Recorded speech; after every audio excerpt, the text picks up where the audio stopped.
Welcome back, everyone, to Onslaught Gaming 40K. And this is Rapid Fire Tactics, Episode 8. And today, we're going to get into rules changes again. Yeah, exactly this. Why, Games Workshop? Why there's so many rules changes? We just had an update 6 weeks ago. We have another update August 1st, 2024. What is going on here? Hopefully, what we talk about today is going to balance the game out a lot more. I really think that it's going to.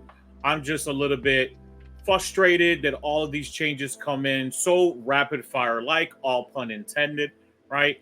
And then we're always having to adjust. I have an episode, you can go check it out. It's called An Endless Void to Play 40K, right? It talks about a lot of these topics as well, where we're always having to dissect and read multiple pages of FAQs, erratas, and multiple things. Are we getting to a position of rules bloat?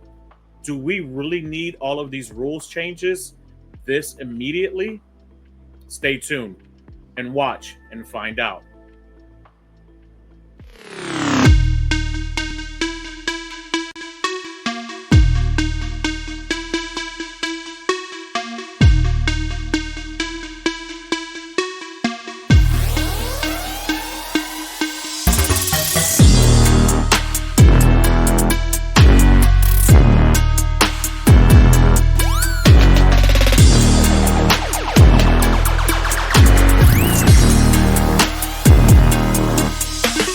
So recently, Games Workshop dropped a ton of rules changes. Again, 6 weeks after they just finished updating it. But to remind everyone, this is not a slight against Games Workshop. I actually love what they're doing here. It is way better than what it used to be in 5th, 6th, and 7th edition, where you were lucky if you even got an update on any of your codexes. So kudos to them. Thank you very much. I just wish that maybe they would do a little bit more playtesting earlier.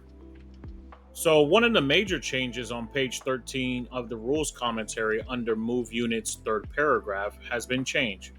While a model, excluding vehicle models that do not have the walker keyword, is moving in a straight line, it can be moved through any space its base can fit through, but it cannot end its move somewhere the model cannot be placed.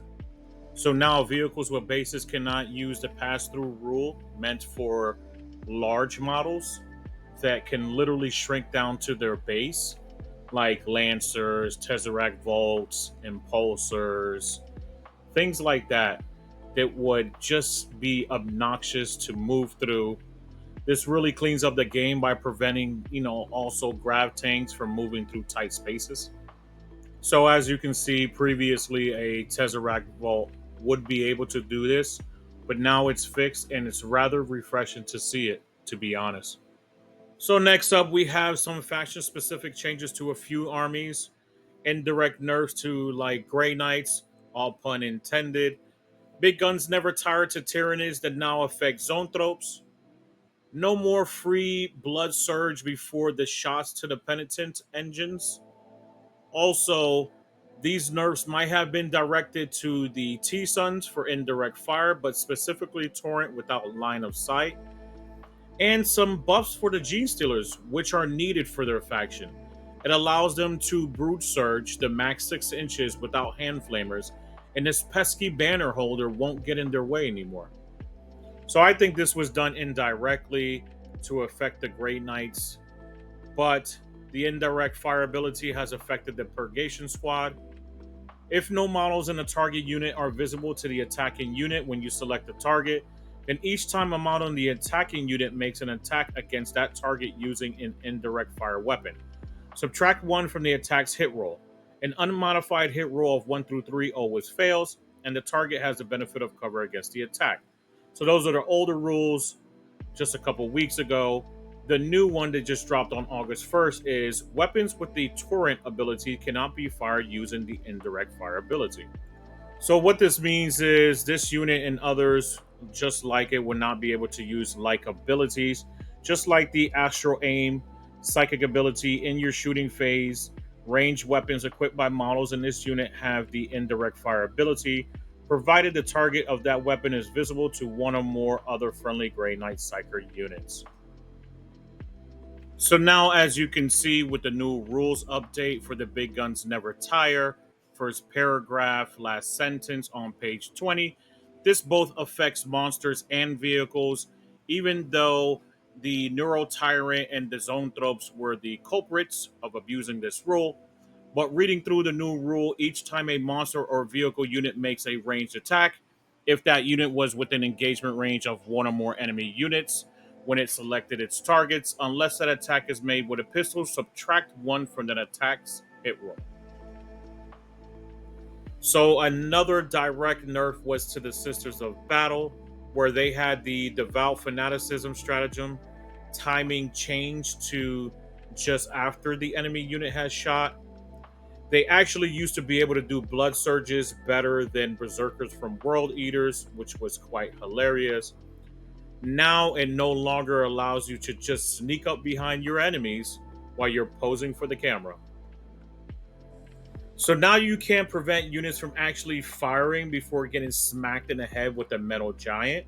The devout fanaticism stratagem reads: when your opponent shoot in face just after an enemy unit has shot.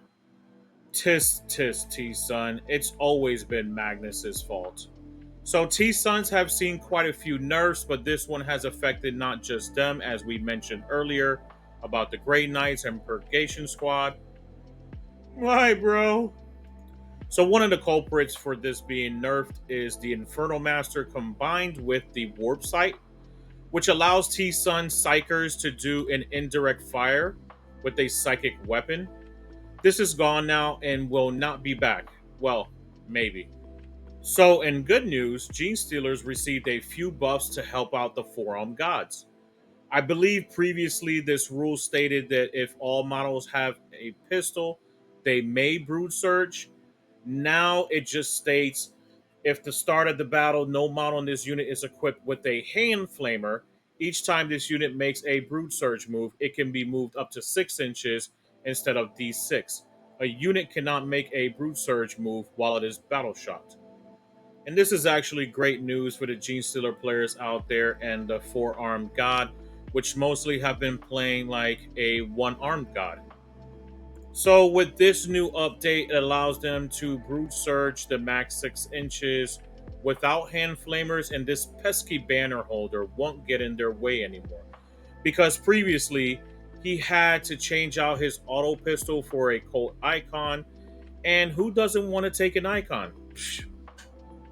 And some clandestine terrain layout adjustments have taken effect as well.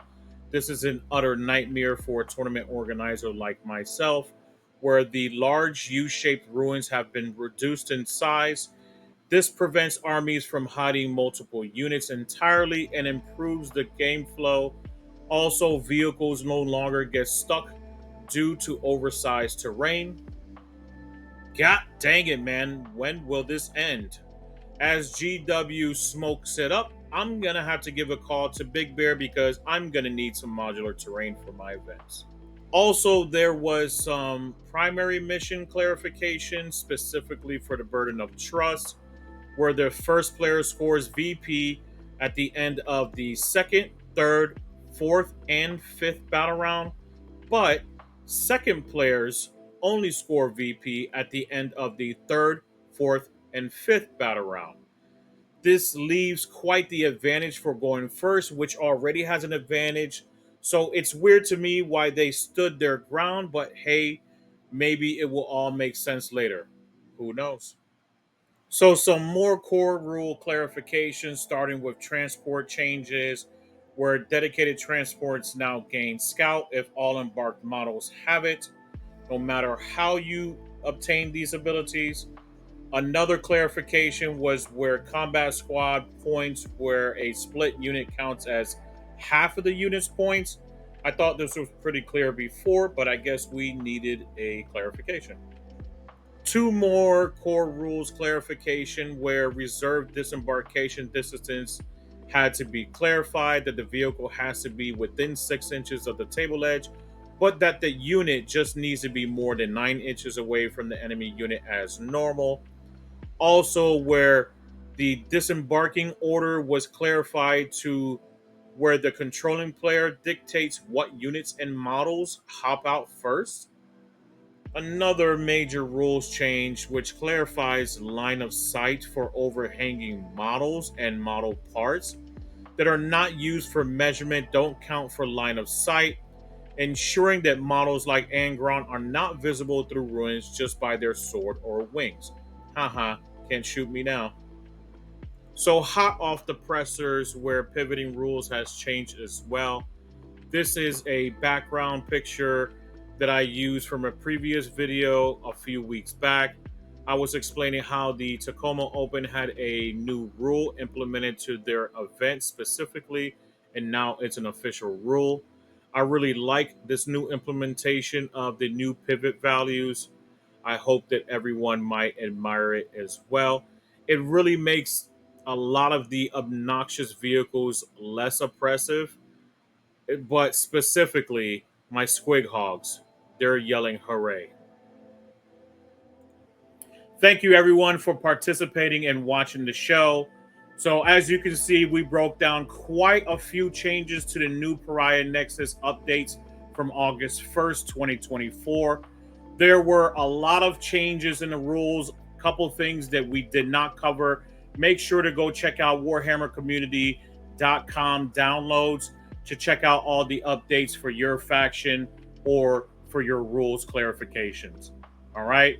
But the biggest thing that hurt me as a tournament organizer is that all of the new changes to the layouts, right? I have all of this stagnant terrain that I put together a lot of large events in the state of Florida.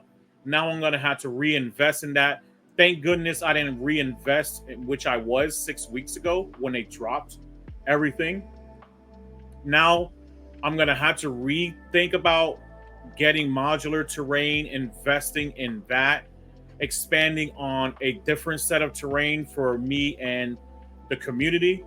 I want to make sure that I bring the best experience to people all the time. So hopefully they're going to love it. Hopefully I'll have the funds to actually do it. And yeah, hopefully you enjoyed the show. Thank you so much. Make sure to like, share, and subscribe as always. And remember, Onslaught Gaming 40K, where victory is just a strategy away. Take care, everyone.